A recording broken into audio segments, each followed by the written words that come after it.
Hi all, good morning. எல்லாரும் எப்படி இருக்கீங்க? இது என் சேனலில் போடுற ஃபர்ஸ்ட் மினி vlog. இன்னைக்கு மார்னிங் நான் எழுந்தோன்னே எப்போவுமே ஒரு ஜூஸ் குடிப்பேன். இன்னைக்கு நான் என்னோட ஜூஸில் வந்து இந்த இன்க்ரீடியன்ஸ் தான் சேர்க்க போகிறேன். ப்ளஸ் பிரேக்ஃபாஸ்ட்டுக்கு ஒரு கூல் ஒன்று இருக்கும் எப்போவுமே. ஸோ இன்னைக்கு ஜூஸ் எப்படி போட்டுட்டேன்றதை நான் சொல்கிறேன். மிளகு எடுத்துக்கோங்க, அப்புறம் கொஞ்சம் நெல்லிக்காய், அண்ட் அதோட நான் கொஞ்சம் சொரக்காய் சேர்த்துக்கிறேன். சொரக்காய் நீர்க்காய்ங்கிறதுனால வெயிட் லாஸ்க்கு நல்லாவே ஹெல்ப் பண்ணும். ப்ளஸ் கொஞ்சம் குக்கும்பர் அண்ட் ஒரு ஹேண்ட்ஃபுல் ஆஃப் கருவேப்பிலை போட்டுக்கிறேன். நெல்லிக்காயும் கருவேப்பிலையும் நான் வந்துட்டு ஹேர்க்காக தான் எடுத்துக்கிறேன்.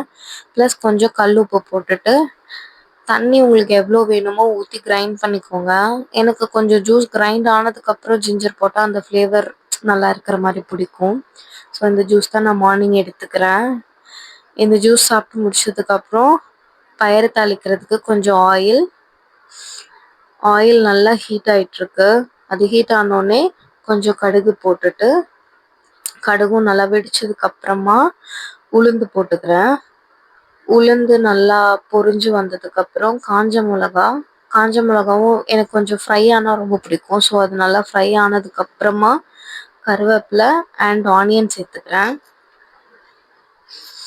ஆனியன் போட்டுட்டு தேவையான அளவு உப்பு போட்டுட்டு, உங்களுக்கு ஆனியன் நல்லா வதங்கிடுச்சு அப்படின்றது தெரிஞ்சதுக்கப்புறமா பயறு சேர்த்துக்கோங்க.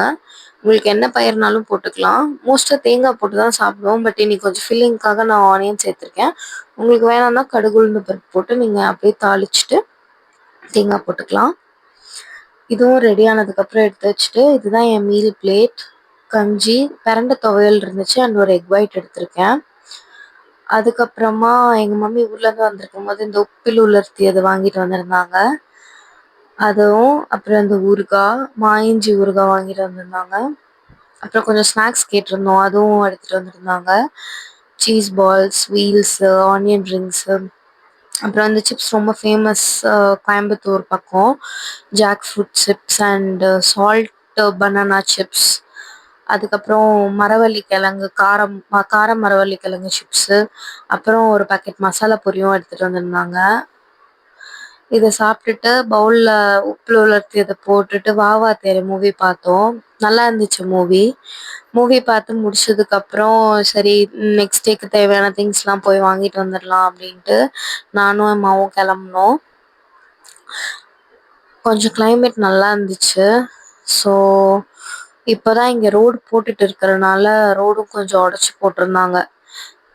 அப்படியே ஏறிட்டு வண்டி எடுத்துட்டு ஷாப்புக்கு கிளம்பியாச்சு. ஷாப்புக்கு போயிட்டு தேவையான திங்ஸ் வாங்கிட்டு ரிட்டர்ன் வரும்போது இங்கே எங்கள் ஏரியாவில் ஒரு அக்கா சில்லி சிக்கன் நல்லா பண்ணுவாங்க.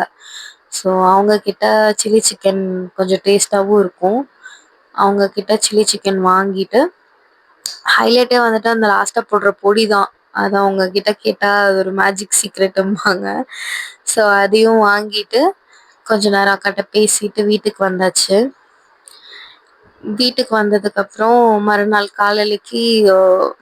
நைட்டுக்கு வந்துட்டு கம்பு தோசைக்கு மாவு ஊற போட்டிருந்தேன். 2 கப் கம்புக்கு 1/2 கப் உளுந்து, 1/2 கப் பச்சரிசி வேணான்னா நீங்கள் ஸ்கிப் பண்ணிக்கலாம். கொஞ்சமாக வெந்தயம் போட்டு 4 தடவை வாஷ் பண்ணி ஊற வச்சாச்சு. அதே சேம் பேரலில் நான் இட்லி மாவுக்கும் ஊற போட்டுட்டு நான் அப்படியே தூங்க போயிட்டேன். ஸோ இதோட முடிக்கலாம். பாய்.